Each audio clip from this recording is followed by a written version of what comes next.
Hey guys, FireJ here, starting off a new LP that you probably didn't expect.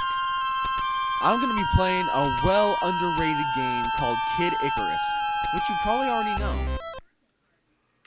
So I'm going to get out of that, just as you've seen it. Now, let me explain Kid Icarus a little bit. It's a bit of an underrated game, considering that it was a huge game in the NES that really didn't get enough attention. It got a sequel for the Game Boy known as Kid Icarus Myths and Monsters, which was a pretty good sequel to the game. However, it was still underrated in America, so we never got a sequel. Until now, that is. After 20 years, we were able to get a game, Super Smash Bros. Brawl, where we got reintroduced to Pit, the main character of Kid Icarus. It's good to see that they're trying to bring this genre back. It's a great game. And mainly, they're making a 3DS title, Kid Icarus Uprising, which is going to be a revamp of the main game, which actually is pretty much a sequel to it all, but still, it's great to see that they're coming back with this. Now, I guess I can pretty much explain the story of Icarus as it is, because Icarus is actually part of Roman mythology, or Greek mythology, what am I talking about? But Icarus, whose father was Daedalus, I'm not sure if I'm pronouncing that right, I'm probably butchering it. Daedalus was a talented, remarkable Athenian craftsman, attempted to escape from the exile in the palace of Knossos, Crete, where he and his sons were imprisoned at the hands of King Minos, the king for whom he had built the labyrinth to imprison the Minotaur. Daedalus, the superior craftsman, was exiled because he gave Minos' daughter, Ariadne, a ball of string in order to help Theseus, the enemy of Minos, survive the labyrinth and defeat the Minotaur. Daedalus fashioned 2 pairs of wings out of wax and feathers for himself and his son. This is where it starts to match up. Before they took off from the island, Daedalus warned his son not to fly too close to the sun, nor too close to the sea. Overcome by the giddiness that flying lent him, Icarus soared through the sky, flapping his wings, but soon realized that he had no feathers left, due to the fact that he flew too close to the sun and melted the wax. And so Icarus fell into the sea in the area which bears his name, the Icarian Sea, near Icaria, an island southwest of Samos.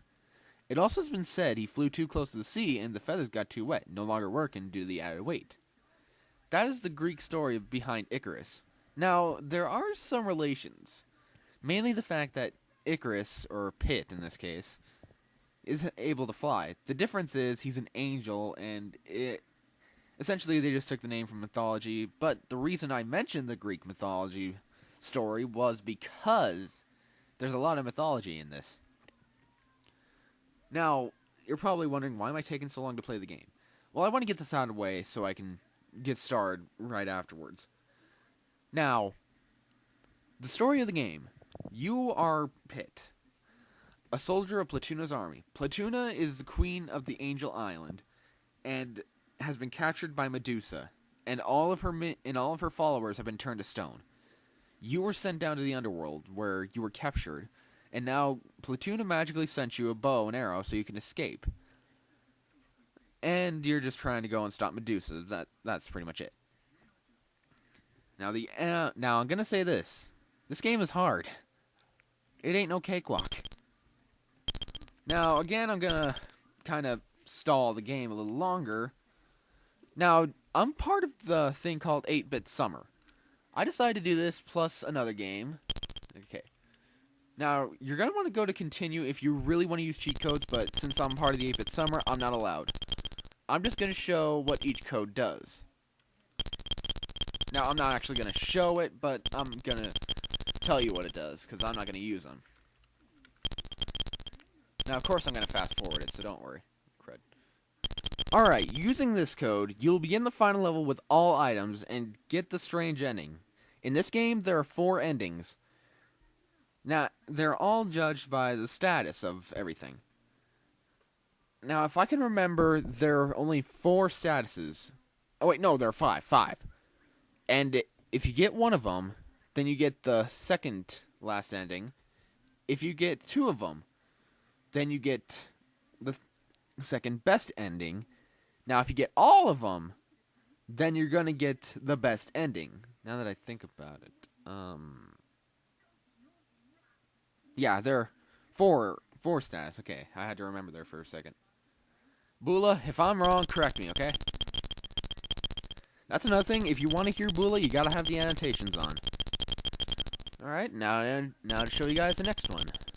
Using this code, it essentially does the same thing as the one I showed before.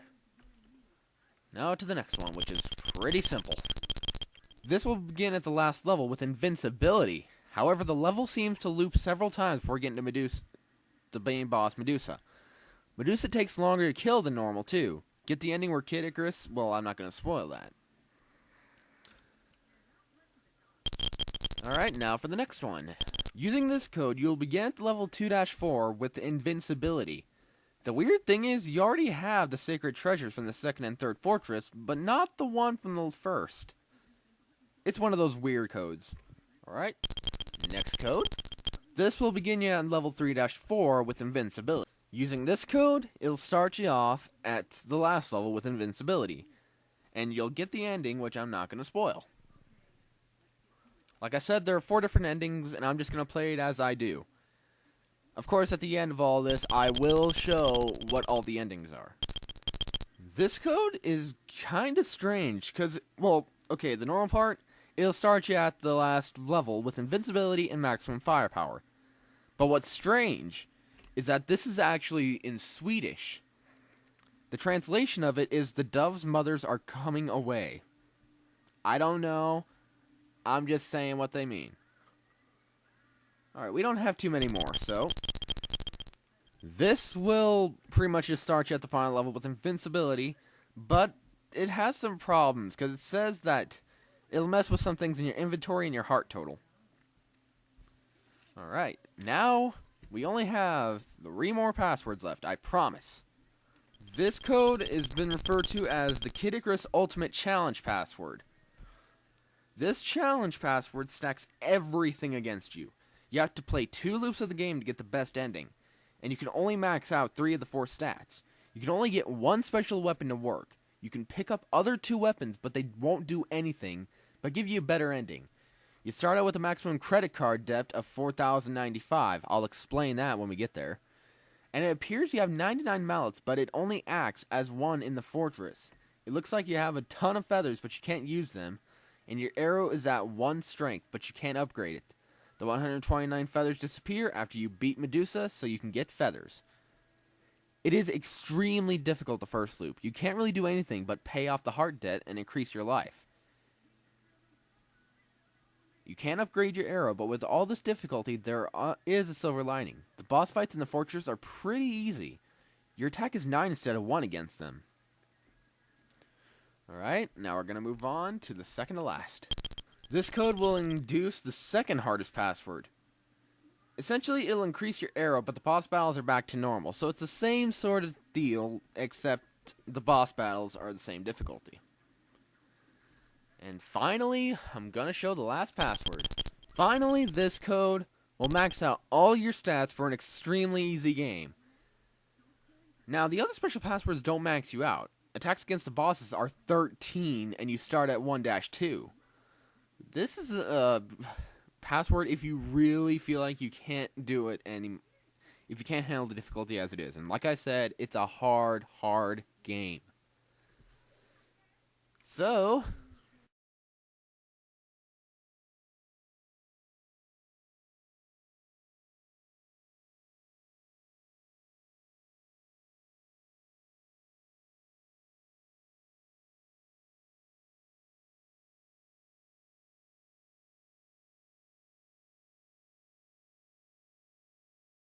Alright, so let's get started with bow in hand and purple door behind us.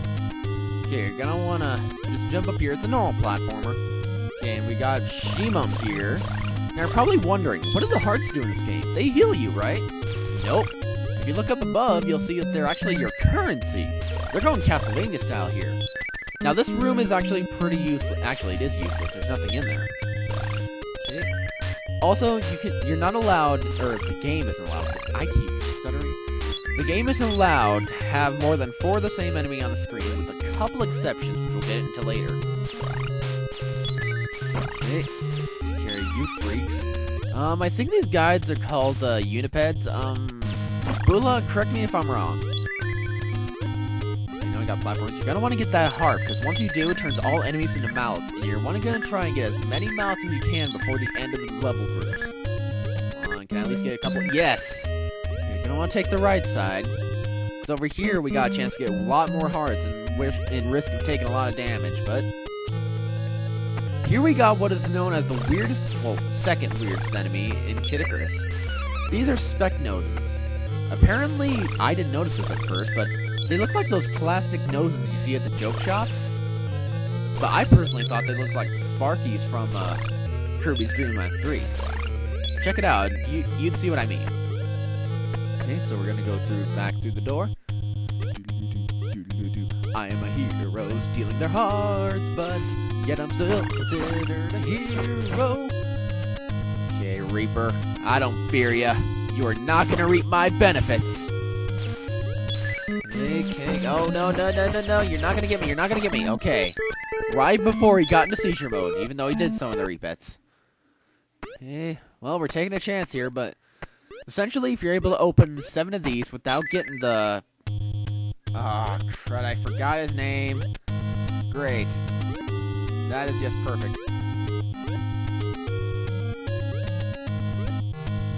When you kill... Okay, God of Poverty, that's what it is. If you're able to open those jars without getting the God of Poverty, you get everything, plus a special gift. And I always liked how those islands below looked like they were saying hi. Did that Reaper just fall from the sky? Not only that, how are there more than one Reaper around the world? Well, okay, I guess if there are multiple people that die around the world every day, I guess it would make sense if they needed more than one. So, oh crud, seizure mode, seizure mode, seizure mode! He called his kids. Here are the repeats, it's Baby Mario all over again. Except we're actually allowed to hurt this baby. Okay, get the 10 hearts.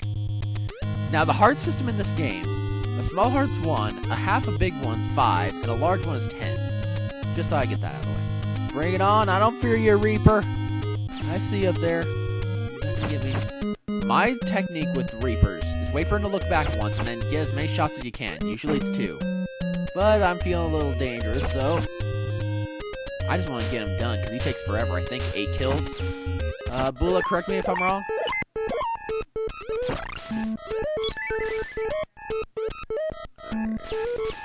And if I haven't mentioned this before yet, you have to have the annotations on to hear the conversation between me and Bula. Because she's not really a co-host as much as she is a inhabitant of the videos.